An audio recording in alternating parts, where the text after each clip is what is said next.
Hello everyone. Today I have again came up with another topic, and that topic is all about formation, promotion and incorporation of a company. कि एक company किस तरह से form होती है, कि क्या फॉर्मेशन की प्रोसेस रहती है, किस तरह से फॉर्म होती है, प्रमोशन क्या होता है एंड इनकॉर्पोरेशन क्या होता है. तो in this video we are going to cover these things about a company की बेसिकली कंपनी जो है एग्जिस्टेंस में कैसे आती है, फॉर्मेशन कैसे होती है और वो कंपनी जो है कमेंसमेंट कैसे करती है, शुरू कैसे होती है वो कंपनी एक्चुअल टर्म्स में भी. So let's check out. So the very first thing that comes is stages of formation. तो सबसे पहले हमें पता होना चाहिए कि फॉर्मेशन क्या होती है. फॉर्मेशन जैसे हम इसका लिटरल मीनिंग जानते हैं कि फॉर्मेशन का मतलब होता है किसी चीज को फॉर्म करना, किसी चीज को बनाना. तो अब कंपनी को बनाना is formation of a company, कि फॉर्म किस तरह से करी जाएगी, एग्जिस्टेंस में किस तरह से कंपनी को लाया जाएगा, राइट. तो इसकी बेसिकली चार तरह की, चार लेवल की स्टेजेस है. सो सबसे पहले we do have promotion, then registration, then capital subscription, then commencement. तो प्रमोशन बेसिकली क्या होता है? प्रमोशन एक नॉर्मल सी टर्म है. प्रमोशन का ये मतलब होता है हमारे पास कोई आइडिया है कि इस तरह का बिजनेस या इस चीज से related particular company we can start, so that is promotion. Registration मतलब जब हम उसे लीगल टर्म्स में जो है रजिस्टर कराते हैं, गवर्नमेंट के अंडर रजिस्टर्ड कराते हैं, तो that step is registration. Capital subscription की जब हम उसका फाइनेंस जो है, उस कंपनी को चलाने के लिए जो फाइनेंस चाहिए वो फाइनेंस अरेंज करते हैं, that comes under the case of capital subscription. And then we have is commencement. Commencement means कि हमने अब कैपिटल भी इकट्ठी कर ली है और अब हमारी जो कंपनी है वो कमेंस होगी, मतलब एक्चुअल में एग्जिस्टेंस में आ गई है और अब वहां से स्टार्ट होगा काम. वो कंपनी जो अब अपना काम स्टार्ट कर सकती है. These are the basic 4 stages of formation. So let's quickly check out what are these in detail. तो सबसे पहले we do have promotion. कि प्रमोशन क्या होता है? तो promotion is the first stage of formation of company. सबसे पहले लेवल पे हमेशा प्रमोशन कराया जाता है कंपनी का. प्रमोशन यहाँ पे मार्केटिंग वाला प्रमोशन नहीं है, ज्यादा हमने लोगों को इन्फॉर्म किया चीजों के बारे में या कंपनी के बारे में, नो. कंपनी का प्रमोशन की कंपनी का एक सेंट्रल आइडिया या कंपनी के जिन लोगों ने कंपनी स्टार्ट करनी है उनके माइंड में ये चीज आई, ये आइडिया आया, ये थॉट आया कि वो लोग कंपनी को कमेंस कर सकते हैं या इस पर्टिकुलर काम के लिए वो कंपनी फॉर्म कर सकते हैं. तो sir the very first is, it is a first stage in the formation of the company. It begins with a person और group of person having thought of, जिनके पास सोच हो, जिनके पास आइडिया हो, और conceived a possible future business opportunity, और जिनको अपनी पॉसिबल बिजनेस अपॉर्चुनिटी दिखी हो कि फ्यूचर में हो सकता है अगर वो कंपनी लगाते हैं तो उनको लग रहा है कि हम अगर ये वाला बिजनेस सेटअप करते हैं इन फॉर्म ऑफ कंपनी तो हमें फ्यूचर में सक्सेस मिल सकती है, ग्रोथ आ सकती है. तो जिनके पास ये आइडिया होगा डेफिनेटली वही उस चीज को कंसेप्ट में लाने की सोचेंगे, एक्चुअल एग्जिस्टेंस में लाने की सोचेंगे. And then taking an initiative, और एक इनिशिएटिव लेना, एक मतलब फर्स्ट गो लेना to give it a practical shape by way of forming a company. कि एक आइडिया को एग्जिस्टेंस में लाना, टेकिंग एन इनिशिएटिव, एक इनिशिएटिव लेना, एक फर्स्ट स्टेप लेना to give it a practical shape, कि उस आइडिया को, उस थॉट ऑफ माइंड को एग्जिस्टेंस में लाने के लिए काम करना या कंपनी को फॉर्म करना is all about promotion. Promotion basically यही होता है कि एक थॉट हमारे माइंड में आया रिलेटेड टू एनी बिजनेस, कि ये बिजनेस जो है फ्यूचर में अर्न कर सकता है, सक्सेसफुल हो सकता है, और वहां उस बिजनेस को या उस थॉट को लेकर हमने कंपनी बनाने की सोची. तो that is the process of promotion. Such a person और group of persons who proceed to form a company are known as the promoters of the company. कि जो persons या जो group of लोग मिलकर कंपनी बनाना चाहते हैं या जिनके पास वो आइडिया है कि they can form a company, they do have conceptual things, तो उन पर्सन्स को वी से the promoters of the company, उन्हें हम प्रमोटर्स बोलते हैं। आई रिपीट कि यहाँ पर प्रमोशन ऑफ द कंपनी का मतलब ये नहीं है कि हम अपनी कंपनी को पब्लिसाइज कर रहे हैं, लोगों में बता रहे हैं, नो, इट इज कि एक माइंड के आइडिया को एक्शन में लाना इस promotion. So now let's check out the various stages of promotion कि promotion की basically stages क्या होती हैं।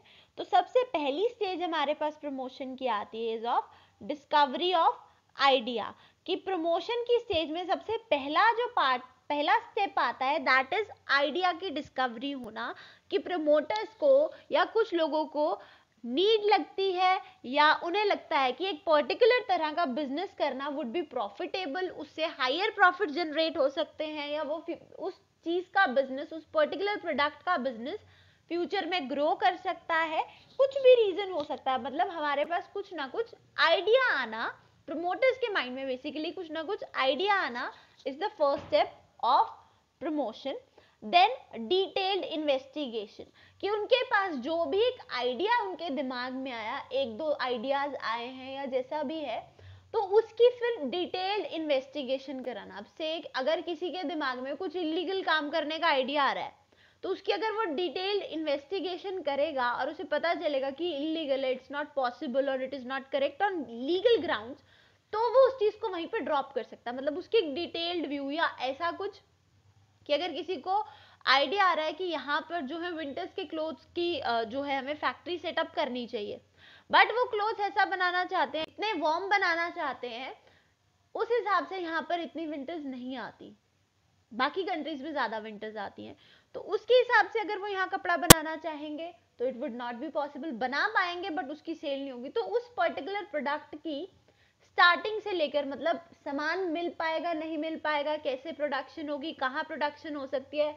एनवायरमेंट क्या है, मतलब प्रॉपर इन्वेस्टिगेशन करना टिल की कस्टमर उसे खरीदेगा या नहीं खरीदेगा। तो ये सब चीजें डिटेल्ड इन्वेस्टिगेशन में आती है कि हमारे को रॉ मटेरियल अगर पड़ेगा तो कितने का पड़ेगा, प्राइस क्या रखेंगे और इस प्राइस में हम अपना खर्चा निकाल पाएंगे नहीं निकाल पाएंगे। नॉमिनल होना चाहिए प्राइस, क्योंकि हमारी जो majority of like population, Indian population, it belongs to middle class, right. तो उस हिसाब से हर एक चीज की हर एस्पेक्ट से उस आइडिया को स्टडी करना is detailed investigation. Then assembling the proposition. Assembling the proposition मतलब जैसे ही हमारी इन्वेस्टिगेशन कंप्लीट होती है, जो भी हमें इंफॉर्मेशन रिक्वायर्ड थी, जितना भी डाटा हमें चाहिए था, हम उसे जो है असेंबल कर चुके होते हैं, need to be assembled to give a proposition a shape कि उस प्रोपोजिशन को, उस मेंटल थॉट को हम उसे अब एक एग्जिस्टेंस में लाएं, हम उसे अब ड्राफ्ट करना शुरू करें पूरे डिटेल के बाद। अब डिटेल ली हमने किसी प्रोडक्ट की कि प्रोडक्ट एग्जिस्टेंस में ला सकते हैं हम, लेकिन वो यहाँ पे कामयाब नहीं होगा, चलेगा नहीं हमारी कंट्री में या हमारे एरिया में, तो वो आइडिया ड्रॉप कर दिया, that is also the proposition कि हमने वो चीज कैंसिल कर दी। अगर ऐसा कोई आइडिया है जो सैंक्शन हो जाता है कि हाँ जी it is possible to establish that type of particular type of industry, और हमें प्रोडक्शन, हमारा जो प्रोडक्ट है वो मार्केट में भी सरवाइव कर जाएगा, लोग भी खुश रहेंगे प्रोडक्ट से, सेल अच्छी हो जाएगी, तो उसके बाद उसके फैक्टर्स को असेंबल किया जाता है कि कॉन्ट्रैक्ट्स बनाए जाएंगे, जो भी एक्सपर्ट्स वगैरह हैं उस फील्ड से रिलेटेड, उस इंडस्ट्री से रिलेटेड, उनकी सबकी राय ली जाएगी, उनसे कंसल्टेंट ली जाएगी, और मतलब एक स्टेप फॉरवर्ड होगा, प्लानिंग से एक स्टेप अहेड चलेंगे हम।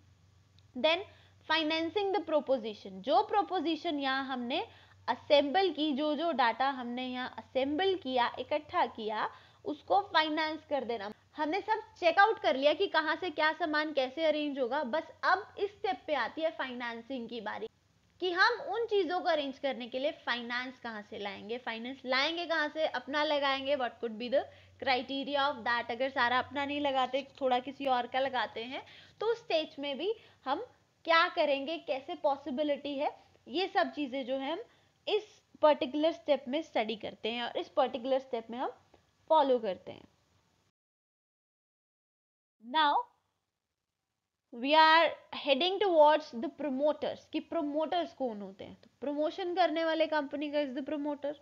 तो promoter means a person who has been named as such in the prospectus. सबसे पहली बात कि अगर हमने प्रोस्पेक्टस में प्रमोटर का अगर कुछ नाम लिखा हुआ है तो उस पर्टिकुलर इंसान को हम प्रमोटर की डेजिग्नेशन देते हैं, और is identified by the company, और या फिर एक ऐसा पर्सन जिसे कंपनी ने आइडेंटिफाई किया हो in annual return refer to in section 92। ये हमें जो कंपनी लॉ का सेक्शन है वो डिफाइन करता है।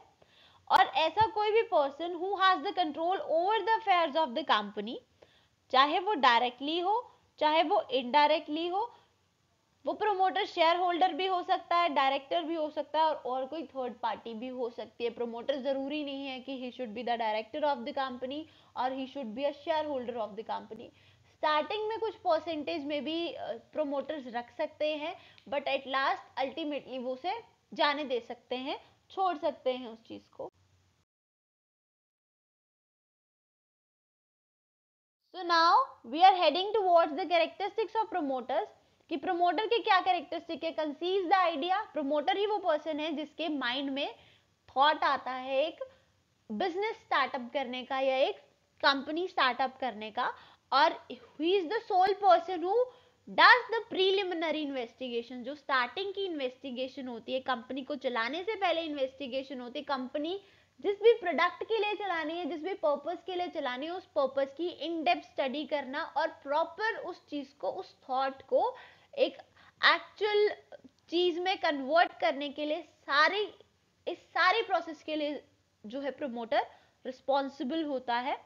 प्रमोटर ही जो है वो काफी सारे पर्सन्स को इकट्ठा लाता है, bring together various persons who agree to form the company, और जो कंपनी में पैसा लगाने के लिए तैयार हैं। Promoter he is the sole person, या ग्रुप भी हो सकता है प्रमोटर्स का, दो चार लोग मिलकर भी प्रमोट कर सकते हैं कंपनी को।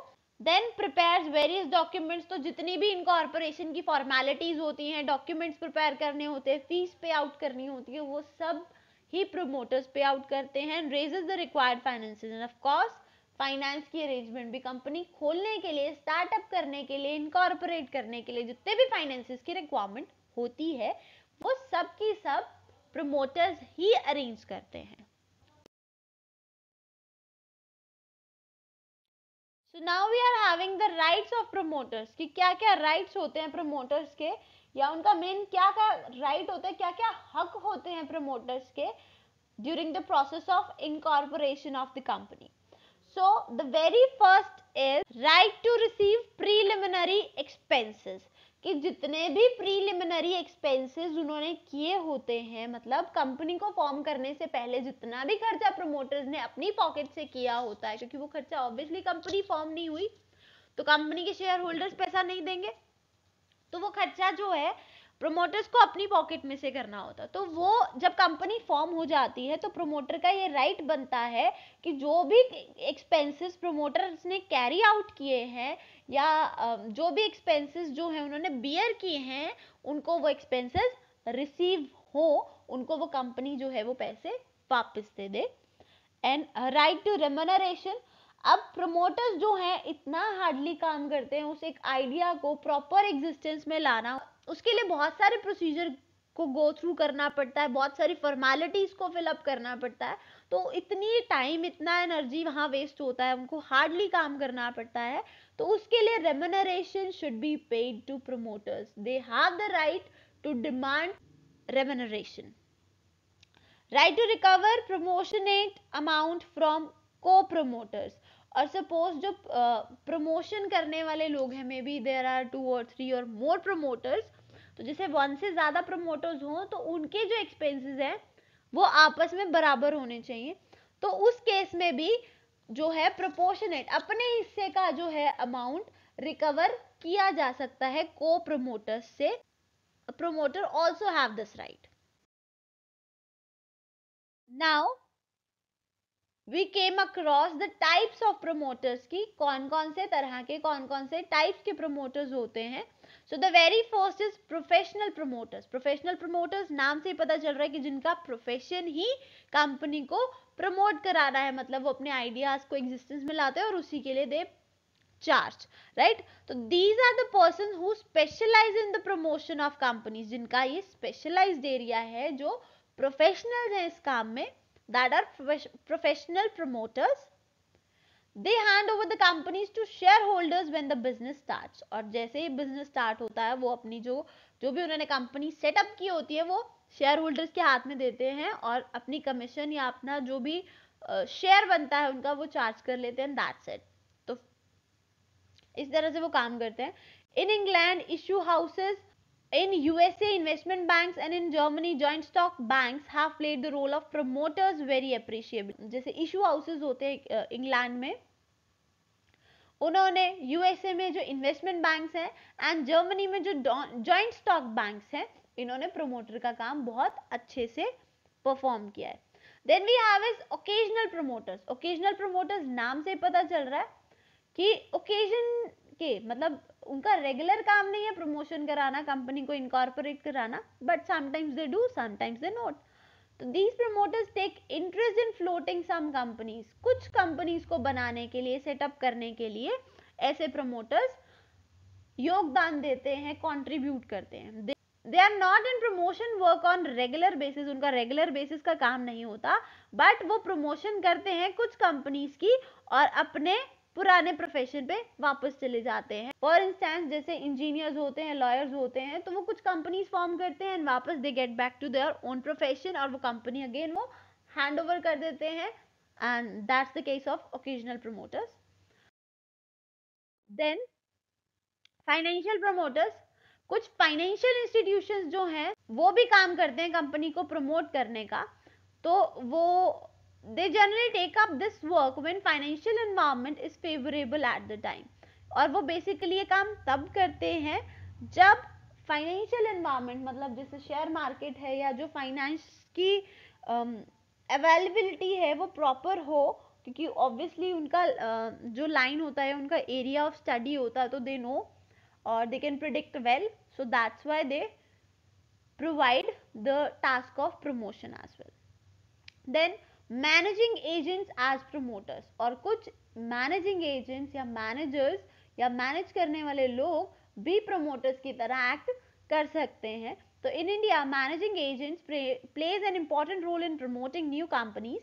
These person used to float new companies and then got their managing agency rights. Then we have is remuneration to promoter, कि अब हम promoter को किस तरह से remunerate कर सकते हैं, किस तरह से पैसे दे सकते हैं, या किस तरह से जो उसने काम किया है उसके लिए उसे पे बैक कर सकते हैं. कैश की फॉर्म में पे कर सकते हैं, उसे कमीशन दे सकते हैं, एसेट्स पे प्रॉफिट दे सकते हैं, या उसको ऑप्शन प्रोवाइड कर सकते हैं कि वो उस कंपनी के शेयर्स खरीदे और शेयर होल्डर बन जाए, और throughout the life of the company he may enjoy the rights of the owners as well, right. और उसे पार्टली जो है कैश में पे कर दो, थोड़ा सा शेयर्स में पे कर दो, थोड़ा सा डिबेंचर्स में पे कर दो. तो इस तरीके से भी promoter can be paid his और her remuneration.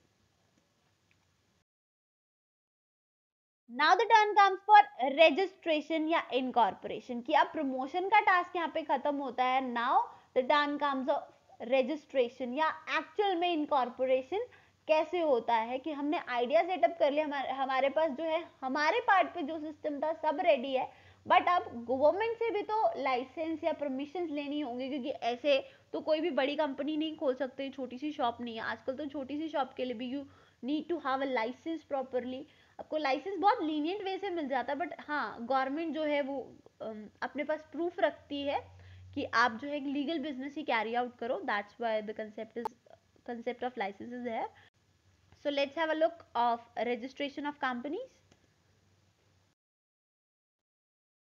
So now we are having the steps, कि कौन कौन से steps हम follow करते हैं for the process of incorporation या registration of a company. तो basically हमारे पास majorly दो ही steps है. प्रिलिमिनरी एक्टिविटीज, की बेसिक एक्टिविटीज क्या होती है, इनकॉर्पोरेशन से पहले वाली क्या एक्टिविटीज होती है, and then we have is document to be filed with registrar, की रजिस्ट्रार के पास हमें कौन कौन से डॉक्यूमेंट्स को फाइल कराना है.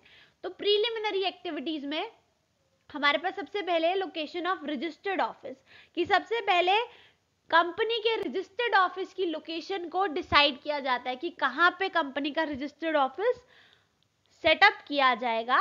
और it is necessary to do so because the company must be registered with the registrar of companies of the state where it has its head office. कि जिस भी पूरे कंट्री के जिस भी स्टेट में हम अपनी कंपनी को सेटअप करना चाहते हैं तो उसी स्टेट के अंडर जो है रजिस्ट्रेशन होगी. Then the name of company, कि हमें अपनी कंपनी का नेम फाइनलाइज करना है और इस तरह से नेम डिसाइड करना है कि पुरानी किसी ऑलरेडी एग्जिस्टिंग कंपनी के साथ नेम जो है सिमिलर ना हो या कुछ ऐसा नेम ना हो जो लॉ एक्सेप्ट ना करता हो या जो रिलीजियन एक्सेप्ट ना करता हो. तो काफी सारी कंडीशंस को ध्यान में रख के हमें अपनी कंपनी का नेम सिलेक्ट करना पड़ता है. Then to make appointment, appointment बनाना मतलब कि जो भी लोग हमें इस इनकॉर्पोरेशन की प्रोसेस के लिए चाहिए, सपोज अंडर राइटर्स चाहिए, राइट, बैंकर्स चाहिए, ब्रोकर्स चाहिए, ऑडिटर्स चाहिए, या कंपनी के मेमोरेंडम जो हमारे मेन डॉक्यूमेंट्स बनते हैं, articles of association and memorandum of association, we are going to study it in upcoming 2 videos. तो उनके बारे में जो है वहाँ जो साइन करने वाले लोग हैं उन डॉक्यूमेंट्स पे, उन सिग्नेटरीज को भी अपॉइंट करना is the third step of preliminary activities. Then we have is get important documents prepare, और जितने भी डॉक्यूमेंट्स नेसेसरी हैं इनकॉर्पोरेशन के लिए उन सबको प्रिपेयर कराना. एक्चुअली में we know about 3 documents, right, memorandum of association, articles of association and prospectus, right. तो मेमोरेंडम एंड आर्टिकल्स जो हैं वो हर कंपनी बनाती है, ठीक है, लेकिन उसमें भी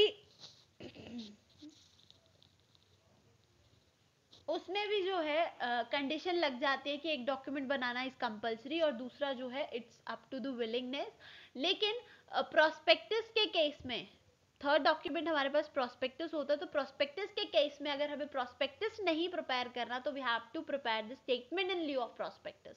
तो एक स्टेटमेंट प्रिपेयर करनी पड़ती है. तो जो भी रिक्वायर्ड डॉक्यूमेंट्स है उनको प्रिपेयर कराना comes under the 4th step. Then send application to registrar, और सारे डॉक्यूमेंट्स प्रिपेयर करने के बाद एट लास्ट जो है जितनी भी फॉर्मेलिटीज कंप्लीट हो चुकी हैं उसके बाद कंपनी के रजिस्ट्रार को ऑफ दैट पर्टिकुलर स्टेट जहां पे भी कंपनी को एस्टेब्लिश करना है वहां प्रमोटर्स जो है एप्लीकेशन प्रोवाइड करते हैं कि we are willing to apply for this company. Then further जो है then we move to the second step और the second main thing, documents to be filed with the registrar. तो हमें पता है मेमोरेंडम हमें सबमिट कराना होता है. मेमोरेंडम ऑफ एसोसिएशन बहुत इंपॉर्टेंट डॉक्यूमेंट होता है. कोई भी कंपनी बिना मेमोरेंडम ऑफ एसोसिएशन के एस्टैब्लिशमेंट में नहीं आ सकती. मेमोरेंडम ऑफ एसोसिएशन बेसिकली क्या होता है कि कंपनी के राइट्स और ऑब्लिगेशंस कि क्या क्या काम कंपनी कर सकती है उन सब चीजों को मेमोरेंडम ऑफ एसोसिएशन डिफाइन करता है. और इसकी detail study we are going to cover up in upcoming 2 videos. And then we have is articles of association. तो articles of association भी एक important document होता है. आर्टिकल्स ऑफ एसोसिएशन एक ऐसा डॉक्यूमेंट है वो हमारी कंपनी के जो भी एक्टिविटीज जो एक कंपनी परफॉर्म करेगी अपने ऑब्जेक्टिव्स को अचीव करने के लिए, उन एक्टिविटीज के लिए रूल्स एंड रेगुलेशंस प्रोवाइड करेगा, राइट. और ये जो आर्टिकल्स ऑफ एसोसिएशन है वो प्रॉपरली स्टैम्प्ड होते हैं, स्टैम्प डॉक्यूमेंट होता है. और जितने भी मेमोरेंडम के सिग्नेटरीज होते हैं, सिग्नेटरीज यानी जिन भी पर्सन्स ने ऑथराइज्ड मेंबर्स ने जो भी ऑथराइज्ड मेंबर्स होते हैं उन्होंने मेमोरेंडम को जो है साइन किया है, मतलब उन्होंने वो मेमोरेंडम फॉर्म किया है और दे एग्री कि जितनी चीजें लिखी हुई हैं वो बिल्कुल राइट है और एक्सेप्टेड है बिल्कुल. तो दोज आर सिग्नेटरीज. तो ऐसे ही आर्टिकल्स ऑफ एसोसिएशन में भी सिग्नेटरीज के साइन होते हैं. Then we have is information about head office की जो भी कंपनी का हेड ऑफिस है उसके बारे में इंफॉर्मेशन प्रोवाइड करने. जो भी कंपनी का एड्रेस होगा, लोकेशन होगी, ये सब चीजें प्रोवाइड करनी रजिस्ट्रार को कंपनी के. और ये इंफॉर्मेशन जो है रजिस्ट्रेशन के विद इन 30 डेज रजिस्ट्रार को प्रोवाइड करनी होते हैं. और अगर ऐसा नहीं हो पाता तो वो रजिस्ट्रेशन कैंसिल हो जाती है. Then also list of directors की कौन कौन से लोग जो है वो डायरेक्टर होंगे, और ऑब्वियसली उनकी रिटन कंसेंट भी ज़रूरी होगी डायरेक्टर्स की, वो भी प्रोवाइडेड होगी. एंड देन स्टेट्यूटरी डिक्लेरेशन, एक डिक्लेरेशन फॉर्म साथ में जो है सबमिट कराना पड़ता है कि जो भी हमने चीज़ें दी हैं दैट आर फुली करेक्टेड और प्रॉपर इंफॉर्मेशन दी गई है, कुछ भी फेक नहीं है, कुछ भी छुपाया नहीं गया. तो एक जस्ट एक नॉर्मल फॉर्मेलिटी के लिए declaration should be there. And at last जो भी रिक्वायर्ड फीस है, प्रिस्क्राइब्ड फीस है रजिस्ट्रार की या रजिस्ट्रेशन ऑफिस की, उस फीस को पे आउट करना is the last thing to do. तो इस तरह से जो है कंपनी की इनकॉर्पोरेशन होती है, ये स्टेप्स फॉलो अप किए जाते हैं. Then we are having capital subscription, जो हमने सबसे लास्ट वाली स्टेज पढ़ी थी कि कैपिटल सब्सक्रिप्शन क्या होती है. अब हमें नाम से पता चल रहा है कि कैपिटल, एक कंपनी को चलाने के लिए जितनी कैपिटल चाहिए उसको किस तरह से अरेंज कराया जाएगा, राइट. तो प्राइवेट के केस में वी नो कि लिमिटेड नंबर ऑफ पीपल होते हैं, और पब्लिक के केस में जो है जनरल पब्लिक जो है असेस करती है शेयर्स को, प्रोस्पेक्टस भेजा जाता है, इनविटेशन दिया जाता है, और जनरल पब्लिक जो है वो रेडी हो जाती है आईपीओ के लिए, इनिशियल पब्लिक ऑफर के लिए. तो कैपिटल सब्सक्रिप्शन कैसे होती है? सबसे पहले प्रोस्पेक्टस इशू किया जाता है, जो कि कंपनी इशू करती है किसको? जनरल पब्लिक को. और जनरल पब्लिक को it acts as an like invitation, कि इनविटेशन दिया जा रहा है कि we are planning to open this company and the interested one can go for the subscription of shares. तो उसके बाद क्या होता है, जैसे ही लोग उस इनविटेशन को देखते हैं, सब्सक्राइब करते हैं, पैसा देते हैं, एंड देन कंपनी जो है उसकी सब्सक्रिप्शन को एक्सेप्ट करती है. ओवर सब्सक्रिप्शन का केस होता है तो कुछ लोगों के पैसे वापस भी जाते हैं, तो सब्सक्रिप्शन हो जाती है. तो इस तरह से जो है फाइनेंस अरेंज हो जाता है. So that's it from my side. I hope you understood it well. If you guys have any query, any doubt, you can let me know in the comment section below. I'll definitely try to respond your query as soon as possible, and I'll be coming up with more such videos. Till then, stay connected. Good luck.